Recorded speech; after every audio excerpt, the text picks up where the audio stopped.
Rheneas and Skarloey work on the most beautiful line on the island of Sodor. They love to puff through the forests and over the rivers. An old bridge crosses one of the rivers. Some of its beams were rotten and had now been damaged by a storm. Skarloey chuffed happily along. He didn't see the broken rail until it was too late. He dangled dangerously above the water. Help! But Rheneas soon pulled him to safety. A few days later, the Fat Controller came to the sheds. The old bridge has been mended. The workers' trucks have been left there. Skarloey, I need you to collect them. Yes, sir, chuffed Skarloey. But he didn't want to go on the bridge again. When Skarloey arrived, he saw the trucks on the other side. He started to cross, but stopped. He looked down into the rushing water. Skarloey was scared. He remembered what had happened before.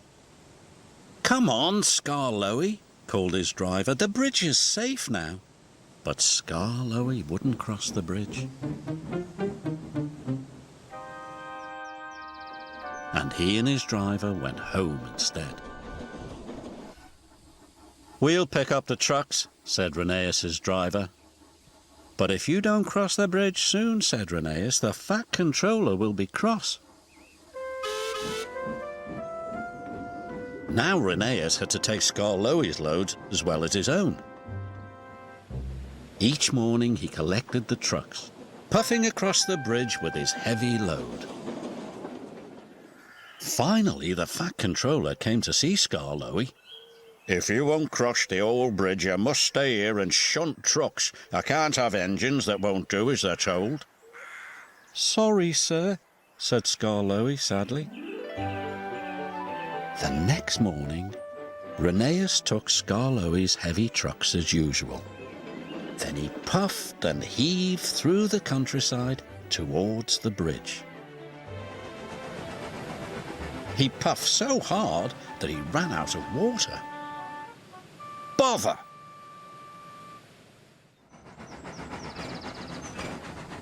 The yard manager spread the news. "Rheneas has broken down." "We must go and help him," he said bravely. They set off immediately.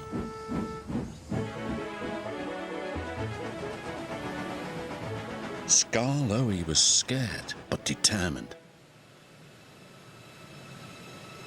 He rolled slowly up to the edge. The bridge creaked loudly. The river seemed deeper than ever. "I must rescue my friend," whispered Skarloey. He chuffed slowly onto the bridge. The bridge groaned as he rolled forward, but Skarloey puffed on.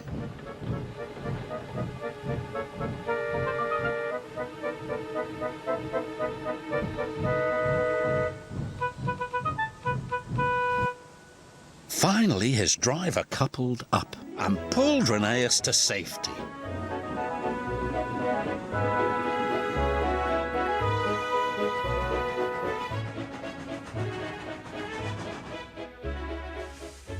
"Thank you," said Rheneas. "You were very brave to help me." Skarloey is no longer afraid of the bridge and loves his journeys more than ever. Monster.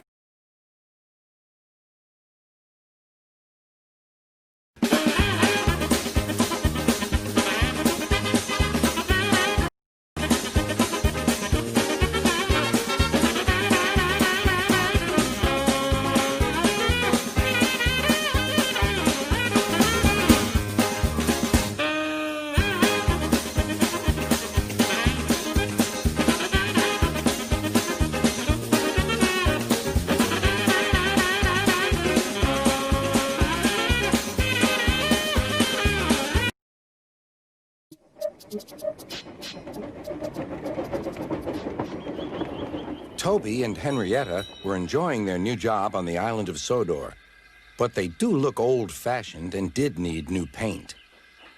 James was very rude whenever he saw them. "Yuck! What dirty objects," he would say.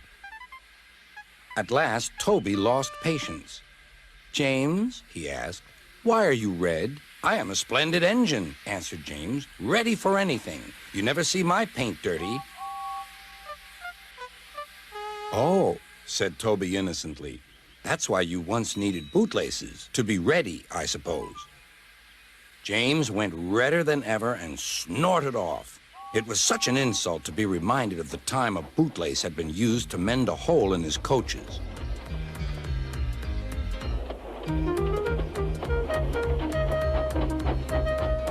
At the end of the line, James left his coaches and got ready for his next train. It was a slow freight, stopping at every station to pick up and set down cars. James hated slow freight trains. Dirty cars from dirty sidings. Yeah!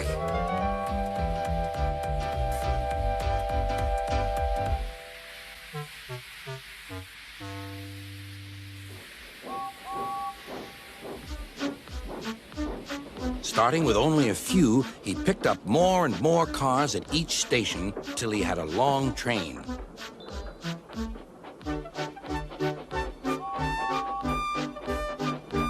At first, the freight cars behaved well, but James bumped them so crossly that they were determined to get back at him. Presently, they approached the top of Gordon's Hill. Heavy freight trains halt here to set their brakes. James had had an accident with cars before and should have remembered this. "Wait, James, wait," said the driver, but James wouldn't wait. He was too busy thinking what he would say to Toby when they next met. The freight car's chance had come. "Hurrah! Hurrah!" they laughed, and banging their buffers, they pushed him down the hill. "On! On!" yelled the cars. "I've got to stop! I've got to stop!" groaned James.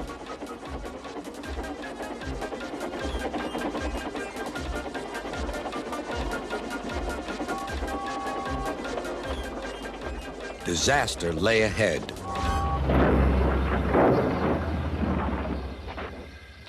Something sticky splashed all over James. He had run into 2 tar wagons and was black from smokebox to cab. He was more dirty than hurt. But the tar wagons and some cars were all to pieces.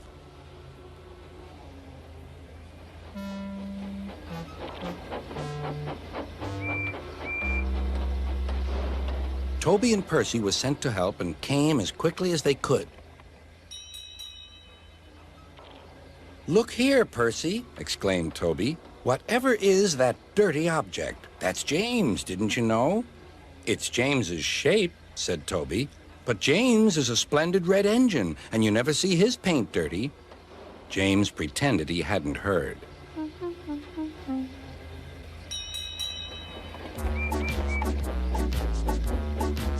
Toby and Percy cleared away the unhurt cars and helped James home.